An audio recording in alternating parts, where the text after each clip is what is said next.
ایرانی فوج نے امریکی صدر ٹرمپ کا آج ڈیل پر دستخط ہونے کا دعویٰ مسترد کر دیا۔ ایرانی پاسداران انقلاب فورس کا کہنا ہے کہ ایرانی مذاکرات کار اتوار کو کسی معاہدے پر دستخط نہ کرنے کا بتا چکے ہیں۔ صدر ٹرمپ معاہدے پر دستخط کی تقریب اپنی سالگرہ کی وجہ سے 14 جون کو کرنا چاہتے ہیں۔ ٹرمپ اس موقع کو علامتی اہمیت دے کر اپنی ذاتی تشہیر کا پروگرام بنا رہے ہیں۔ اس سے پہلے امریکی صدر ٹرمپ نے اعلان کیا تھا کہ ایران کے ساتھ امن معاہدے پر دستخط آج ہوں گے۔ معاہدے پر دستخط ہوتے ہی آبنائے ہرموز سب کے لیے کھل جائے گی۔ جب سکون ہو جائے گا تو مناسب وقت پر جا کر جوہری مواد کی باقیات حاصل کر لیں گے۔ امید ہے یہ سارا عمل جلد اور آسانی سے مکمل ہو جائے گا۔ امریکہ ایران اور پورے مشرق وسطی کے ساتھ مستقبل میں کام کرنے کے منتظر ہے۔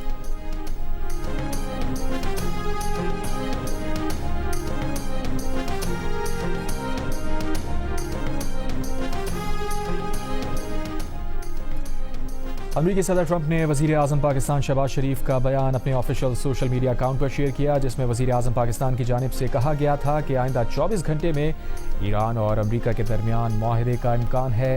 پاکستان اس معاہدے پر الیکٹرانک دستخط کے لیے تیاری کر رہا ہے۔ تکنیکی سطح کے مذاکرات آئندہ ہفتے ہوں گے۔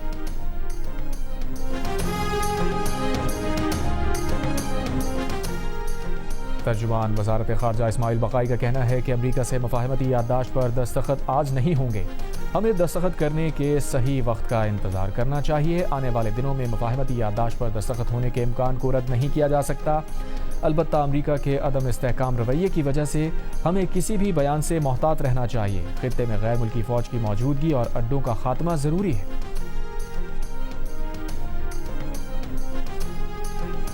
وزیر اعظم شہباز شریف کی ایک بار پھر تحریک انصاف کو مذاکرات کی دعوت، کہا ماضی میں بھی ان کی پیشکش کو ٹھکرایا گیا، لیکن آج بھی کہتے ہیں میثاق جمہوریت اور میثاق معیشت کی جانب بڑھیں، آج بھی دیر نہیں ہوئی۔ Chairman P T I barrister Gohar کا باری پی ٹی آئی سے ملاقات کرانے کا مطالبہ، کہا معاشی استحکام سیاسی استحکام سے جڑا ہے۔ اپوزیشن لیڈر محمود خان اچکزئی کی وزیر اعظم کو بیٹھ کر معاملات آگے بڑھانے کی پیشکش، کہا غلطیوں کی اصلاح ہو سکتی ہے۔ بنوں میں تھانہ ڈویل کی حدود میں اودین قلعہ میں جائیداد کے تنازع پر فائرنگ سے 4 افراد قتل ہونے والوں میں باپ اور 3 بیٹے شامل۔ پولیس کے مطابق چچا زاد ملزمان فائرنگ کے بعد فرار ہو گئے۔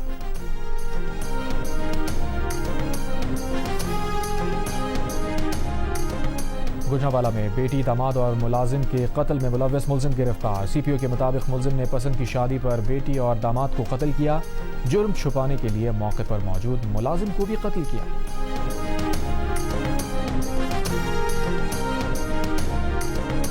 وفاقی وزیر داخلہ محسن نقوی کا کہنا ہے کہ امریکہ ایران جنگ کا مسئلہ جلد حل ہوگا اور صلح ہوگی۔ معاہدے سے متعلق 1-2 دن میں اچھی خبر آ جائے گی۔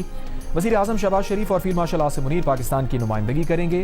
لاہور میں صحافیوں سے غیر رسمی گفتگو میں وزیر داخلہ نے کہا تیل کی قیمتوں کو پلاننگ کے ساتھ مستحکم رکھا گیا ہے، ایسا نہ کرتے تو پیٹرول قیمت 250 روپے ایک ہی وقت میں بڑھ جاتی۔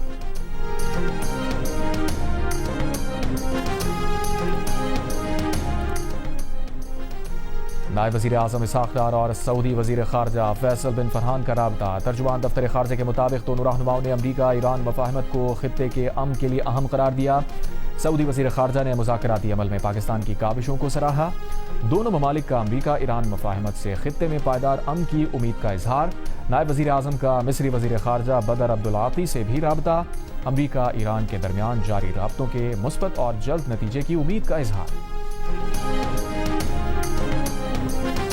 دودھ، ڈیری مصنوعات، مٹھائیاں، جیم، جیلی، کیچپ، مسالہ جات، خوردنی تیل، گھی، کراکری مہنگی، ہیئر آئل، شیمپو، جوتے، perfume, body spray, bakery item, plastic کی اشیاء، سینیٹری مصنوعات بھی مہنگی ہو جائیں گی۔ جی ایس ٹی کے نفاذ سے سوٹ کیس، کیمرے، کچن ویئر، سفری بیگ، ای سگریٹ، زرعی ادویات، جراثیم کش مصنوعات مہنگی ہو جائیں گی۔ فائنانس بل کے مطابق ان اشیاء کو 3rd شیڈول میں شامل کرنے سے 70 ارب روپے کی اضافی آمدن حاصل ہوگی۔ پرتعیش الیکٹرک گاڑیوں پر ٹیکس کی شرح میں اضافے سے 25 ارب روپے حاصل ہوں گے۔ صنعتی اور تجارتی درآمد کنندگان کے درمیان منافع کے فرق کو ختم کرنے سے قومی خزانے میں 30 ارب روپے کے اضافی ٹیکس وصول ہوں گے۔ پراپرٹی کی خرید و فروخت پر ایڈوانس ٹیکس کی شرح کم کر کے 2.75% اور 1.5% کی کم فلیٹ شرح عائد۔ نان فائلرز کے لیے ریئل اسٹیٹ کے لین دین پر ٹیکس کی شرح برقرار رہے گی۔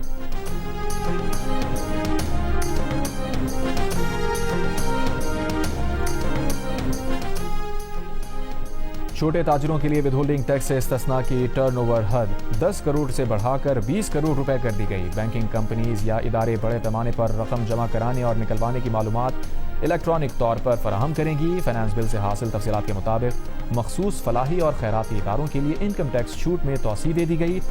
ایس سی او سربراہی اجلاس اور انسداد دہشت گردی کے لیے گاڑیوں کی درآمدات پر ٹیکس چھوٹ اور الیکٹرک گاڑیوں کے لیے سی کیری کٹس کی درآمد پر بھی چھوٹ میں 1 سال کی توسیع دے دی گئی۔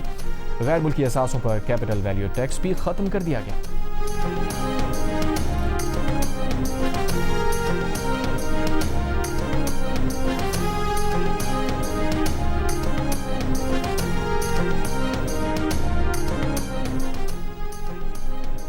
حکومت صرف ان منصوبوں پر ترقیاتی بجٹ استعمال کرے جہاں کمرشل طور پر کچھ نہیں ہو سکتا۔ پوسٹ بجٹ کانفرنس سے خطاب میں وزیر خزانہ کا کہنا تھا، صوبوں کی طرف سے مرکز کی امداد پر شکر گزار ہیں۔ یہ سہولت آئندہ 3 مالی سال جاری رہے گی۔ معیشت درست سمت میں گامزن ہے۔ معاشی استحکام سے گروتھ کی جانب بڑھیں گے۔ ہم معاشی ترقی کی طرف چل پڑے ہیں۔ بجٹ میں کوشش کی ہے کہ برآمدات بڑھانے کے لیے قابل عمل اقدامات کیے جائیں۔ کوشش کی کہ تنخواہ دار طبقے کو زیادہ ریلیف ملے۔ پروگرام نیا پاکستان میں گفتگو کرتے ہوئے وزیر خزانہ کا کہنا تھا، انہوں نے بجٹ تقریر میں کوئی ایسی بات نہیں کی جس کو پورا نہ کر پائیں۔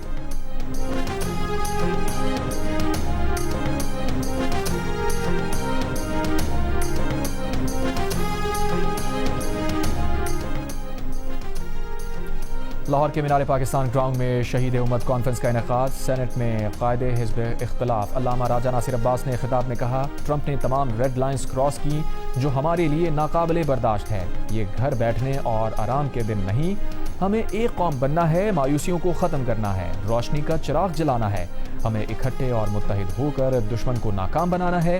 نون لیگ کے رہنما خواجہ سعد رفیق نے کہا، ایران پر حملے نے مسلمانوں میں بیداری کی نئی روح پھونک دی۔ ایران سرخرو اور امریکہ کو شکست ہو چکی۔ صہیونیت پریشان ہے کہ مسلمان اکٹھے کیسے ہو گئے۔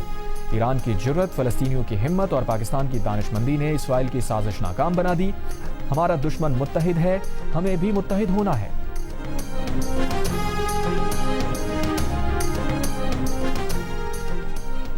سیکورٹی فورسز کی شمالی وزیرستان کے علاقے میران شاہ میں کارروائیاں۔ فتنہ الخوارج کے 21 دہشت گرد ہلاک، اسلحہ گولہ بارود برآمد۔ آئی ایس پی آر کے مطابق 72 گھنٹوں میں آپریشنز کے دوران اب تک مجموعی طور پر 48 خوارج مارے گئے، جن میں ان کے 4 سرغنہ بھی شامل ہیں۔